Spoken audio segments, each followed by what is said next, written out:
Kita tidak bisa dipimpin pemimpin yang curang.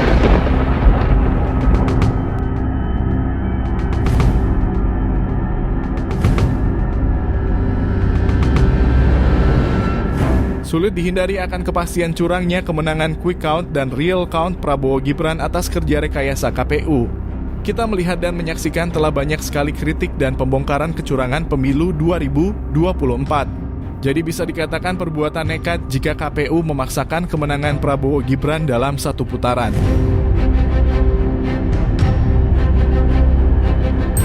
Kunci gembok kejahatan untuk suara konstan 24%, 58%, dan 17% menjadikan Sirekap alat yang dimainkan sebagai mesin kelicikan.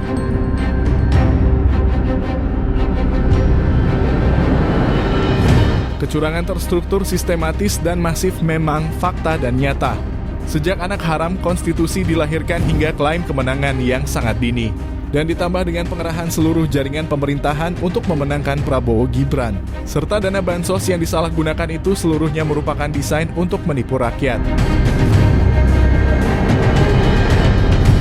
Banyak yang mengatakan bahwa pemilu 2024 merupakan pemilu terburuk sepanjang sejarah demokrasi Indonesia.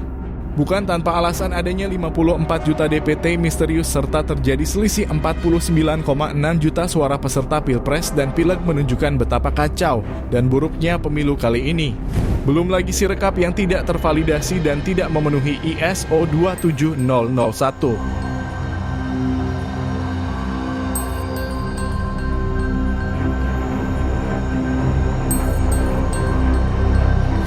Kekacauan yang terjadi bukan semata error pada hardware, tetapi memang ada yang mengotak-atik dan itu pasti manusia berhati mesin.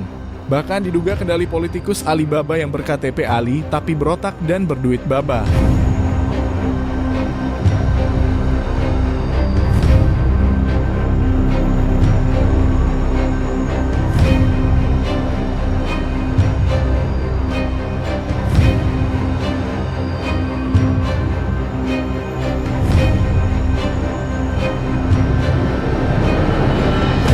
Meskipun dunia perguruan tinggi sudah mengingatkan dengan tegas bahwa pemerintahan Jokowi telah offside, namun apalah guna peluit tidak didengar. Bang anjing menggonggong, berdebah berlalu. Rezim buta tuli dan bisu adigung bude hulu. Bukannya mengoreksi malah terus sibuk beternak keluarga agar berkuasa di mana-mana.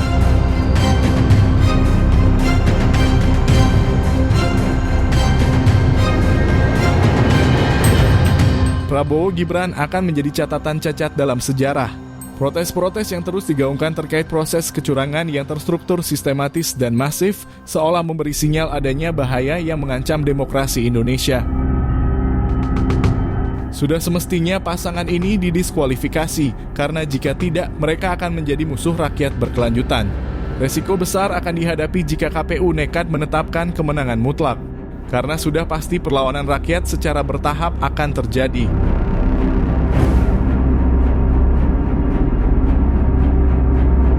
Chaos adalah prediksi rasional dari sebuah keputusan nekat KPU di tengah keraguan akan kejujuran KPU.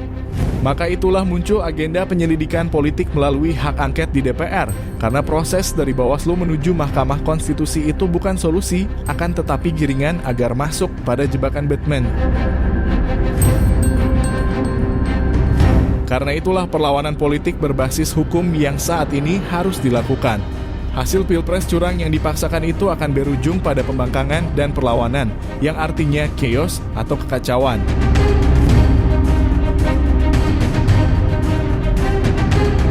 Sukses curang pada Pilpres 2019 tidak akan terulang pada Pilpres 2024 meskipun pelakunya sama, yaitu Joko Widodo.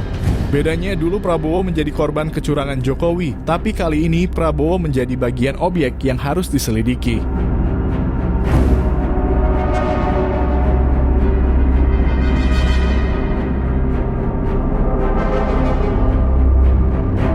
Silakan KPU nekat, tetapi rakyat bukan semut yang selalu pasrah untuk diinjak.